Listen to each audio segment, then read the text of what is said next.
it's Wednesday, and for the first time in way too long, it's time to start studying Japanese again. My approach to studying Japanese will be slightly different from Swedish and Spanish.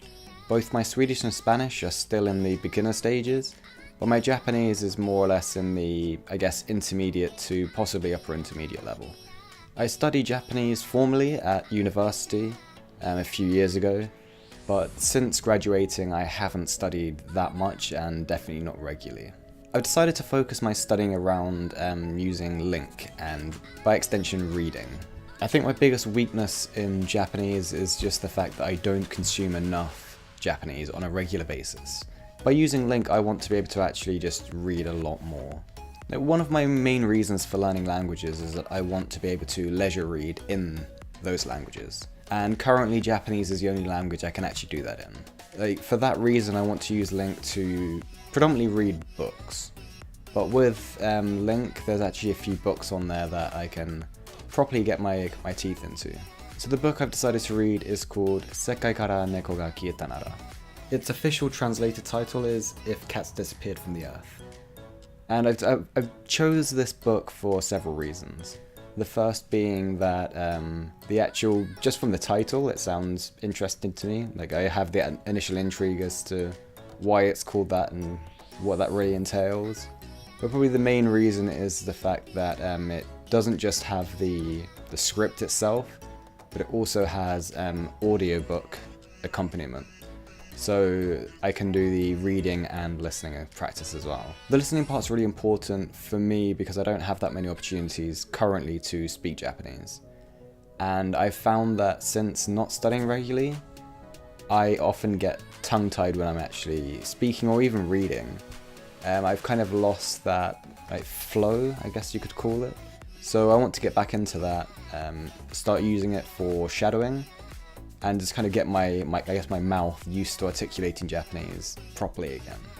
So if you're not familiar with Lingq, this more or less is a reading / listening focused app.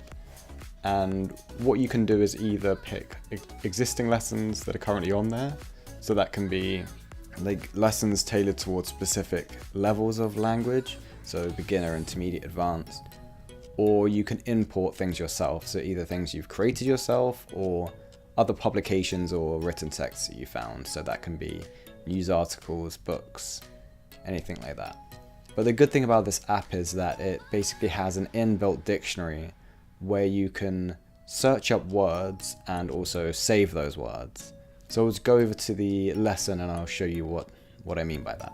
So in this lesson, because I've reset Lingq for Japanese for me, all of the words are currently blue. When I click on the word, it comes up with several definitions that I can choose from. It's also ranked by how many people have used this. So you select the one that you feel is most appropriate and that's kind of conducive to your learning, and then it will turn bright yellow. Sekai. So once it's highlighted yellow, it's given a number, and that number is between 1 and 4. If it's bright yellow, then that's level 1, which means you don't know the word. It means you've seen it, but you don't know it. And then up to number 4 is you know it very well, but it's not perfect. You can also have the 5th level, which is you just know it and then it has no color. So it gets increasingly a duller shade of yellow until it gets to just an underlined dot, and then once you know it fully, it's just white and like regular text. So what I'm doing here is actually going through the lesson and going through every single word and just assigning a definition to it. Once that's done, I go through it once again and assign a level to each of those words. So if I know it fully, it goes white. If I know it kind of well, it goes a duller yellow. And if I know it very well, but not perfectly, it'll be an underlined dot. Once that's sorted, I give it a quick read through and then try and either just understand it straight off or get the gist of what's going on. The next step for me is to then listen to the audio, sentence by sentence, and repeat it out loud as I go along. 世界から猫が消えたなら、この世界はどう変化し、僕の人生はどう変わるのだろうか。Then finally, listen to it once more in its entirety, and then lastly, actually just read it again myself.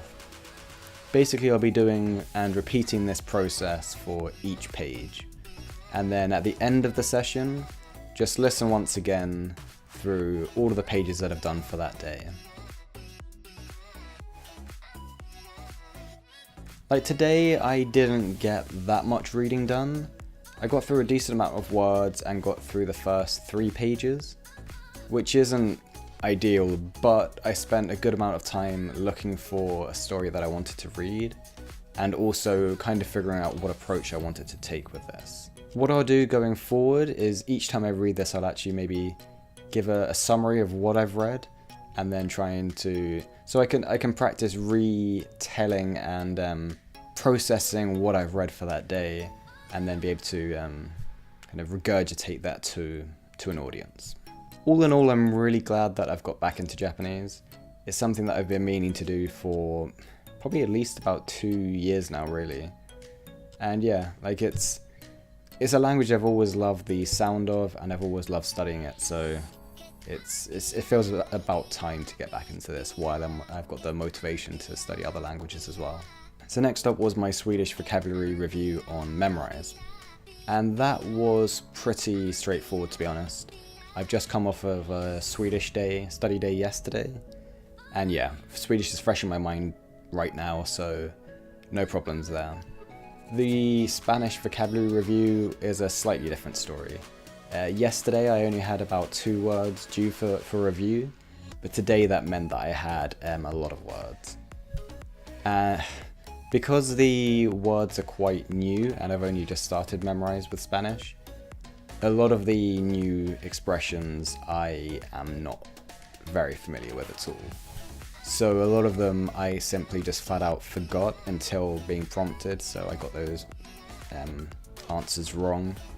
But by the end of it, they were kind of coming back to me, and hopefully that means going forward, I'll remember them a bit better.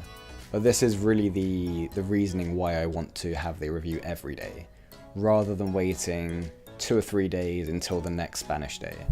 Or, worst case scenario, wait a whole week before reviewing it. I'm up to around 89 words on Memrise with Swedish, but I'm only currently on about 25 with Spanish.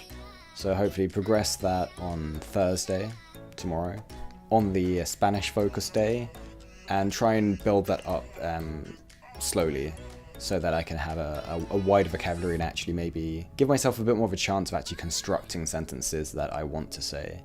Because right now, in probably all of my languages, that's a big limitation that I have, is vocabulary. Once grammar's down, you feel as though you can say what you want, but it really comes down to, do I know the word for this? Not just that, but also, can I use the word in a sentence? So that's just definitely something I want to bolster, and yeah, hopefully these daily reviews will actually help with that. Definitely glad I'm back on the Japanese. Happy with my vocabulary progress with Swedish and Spanish. After studying Japanese, there's a little bit of withdrawal symptoms from Korean, so it kind of makes me want to get back into that, but for now I'm going to focus on these 3 and see how they go. And maybe at some point some point this year I can consider that, but right now these 3 are going well, I think, and I'll see how the next few weeks go. Yeah, thank you for watching once again, and hopefully can see you again tomorrow. So that's it for me today. See you later.